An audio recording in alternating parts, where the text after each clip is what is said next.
Assalamualaikum warahmatullahi wabarakatuh. Waalaikumsalam. Waalaikumsalam warahmatullahi Waalaikumsalam wabarakatuh. warahmatullahi wabarakatuh.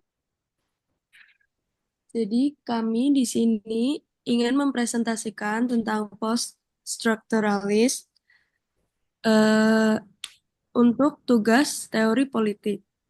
Adapun anggotanya sendiri yaitu saya Ribda Zahwa Kirania Putri 1 dengan NIM 008, ada Alia Firana dengan NIM 018, ada Muhammad Arjasina dengan NIM 028, ada Hesti Puspita dengan NIM 038, ada Ahmad Haidar dengan NIM 048, ada Najwa Alindra dengan NIM 058, ada Mita Lestari dengan NIM 068, ada Nelsa Clarista dengan NIM 078. Oke, selanjutnya sendiri akan dijelaskan oleh teman saya. Silahkan.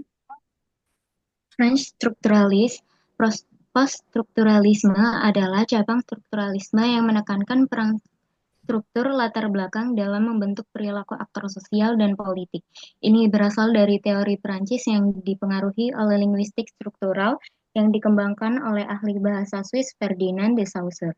Teori Saussure berbeda dari pendekatan konvensional yang menyajikan kata-kata individual sebagai unit dasar bahasa dan memiliki hubungan intrinsik dengan objek yang sesuai. Sebaliknya, ia melihat bahasa sebagai serangkaian hubungan antara tanda yang disebut sebagai semiotika atau ilmu tanda. Tanda Saussure terdiri dari dua elemen, yaitu penanda yang dapat berupa kata tertulis atau lisan dan petanda yang dapat berupa gambaran atau isyarat.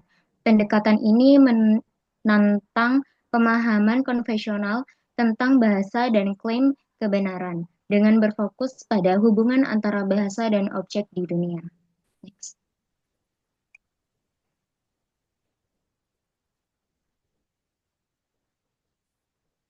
Selanjutnya yaitu from structuralism to post-structuralism. Post-strukturalisme muncul sebagai respon terhadap strukturalisme yang menekankan ketetapan dan keteraturan dalam struktur bahasa dan budaya. Pada akhir 1960-an, post-strukturalisme muncul. Derrida mengkritik bahwa kecenderungan tradisi Barat untuk mencari kepastian dan pusat yang tetap seperti Tuhan atau hukum alam. Ia menekankan bahwa makna selalu bersifat terbuka dan tidak stabil, karena penanda, yaitu kata atau simbol, selalu dapat ditafsirkan ulang. Makna tidak pernah tetap dan terus-menerus ditunda, suatu gagasan yang membuka ruang bagi ketidakstabilan dalam bahasa dan pemahaman. Meskipun poststrukturalisme tidak menolak struktur sama sekali, ia mengajukan pandangan bahwa struktur bersifat tidak tetap dan rentan terhadap perubahan, gangguan, serta pergeseran.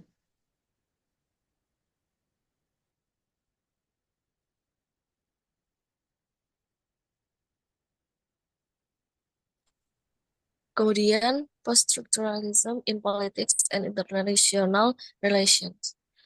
Post-strukturalis ini memiliki dampak di seluruh ilmu sosial, termasuk pada studi politik dan hubungan internasional. Post-strukturalis tidak dianggap sebagai objek studi politik yang sah oleh mereka yang bekerja dengan konsepsi yang lebih sempit tentang politik dalam arus utama ilmu politik. Namun, post-strukturalisme bukan teori dengan asumsi tetap, melainkan cara berpikir kritis yang terus mempertanyakan narasi dominan dalam politik global. Salah satu kontribusi penting poststrukturalisme dalam kemampuannya untuk membuka ruang bagi perspektif alternatif dan suara-suara yang terpinggirkan dalam diskusi politik dan hubungan internasional dengan mengkritisi narasi dominan. Namun penting untuk dicatat bahwa poststrukturalisme bukanlah sebuah teori. Dengan demikian, pendekatan ini mendorong kita untuk selalu reflektif dan terbuka terhadap berbagai kemungkinan interpretasi dalam memahami fenomena politik dan hubungan internasional.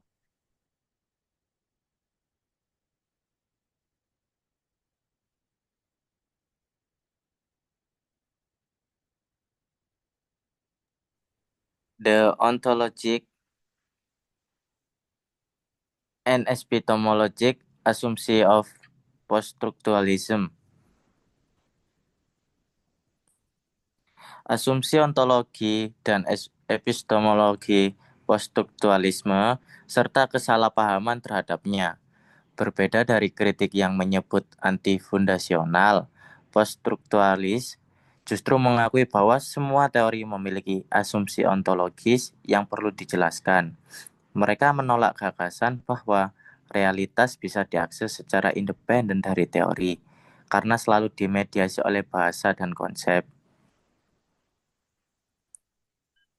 Secara epistemologis mereka mengikuti Nietzsche yang menegaskan bahwa kebenaran bukan ditemukan, tetapi dibuat serta menolak klaim metode ilmiah dapat menghasilkan kebenaran objektif.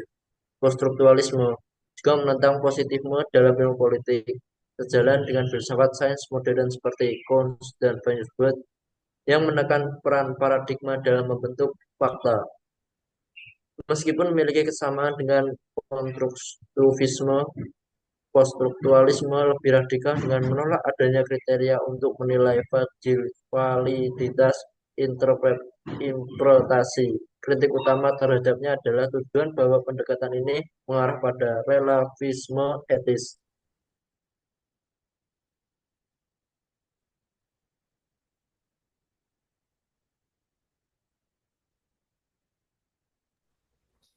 Criticism dan evaluation. Post-strukturalism sebuah pendekatan ilmu sosial yang telah menghadapi kritik karena fokusnya pada struktur dan agensi. Namun para post-strukturalis menawarkan refleksi yang lebih mendalam tentang dinamika antara struktur dan agensi. Post-strukturalism tidaklah bersatu atau sepenuhnya otonom dengan identitasnya yang bersifat relasional dan ditetapkan oleh struktur-struktur yang telah mapan serta norma-norma dominan. Meskipun bersifat pesimistis, para post-strukturalisme menawarkan wawasan tentang hubungan kekuasaan dan pentingnya kontestasi kreativitas dan interupsi dalam pertanyaan normatif.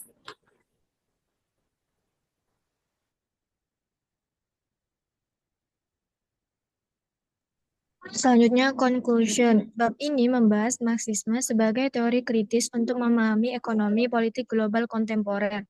Meskipun runtuhnya komunisme antara tahun 1989 hingga 1991 melemahkan Marxisme sebagai ideologi, minat terhadapnya kembali meningkat sebagai cara untuk menganalisis kapitalisme. Kapitalisme bersifat dinamis karena persaingan antara kapitalis yang mendorong inovasi tetapi juga rentan terhadap krisis akibat kebutuhan akan pasar yang dibatasi oleh upah rendah. Krisis tetap terjadi, seperti yang terlihat pada krisis keuangan tahun 2008. Sebagai akibatnya, gerakan-gerakan yang menentang globalisasi kontemporer muncul seperti gerakan keadilan global dan Okupi.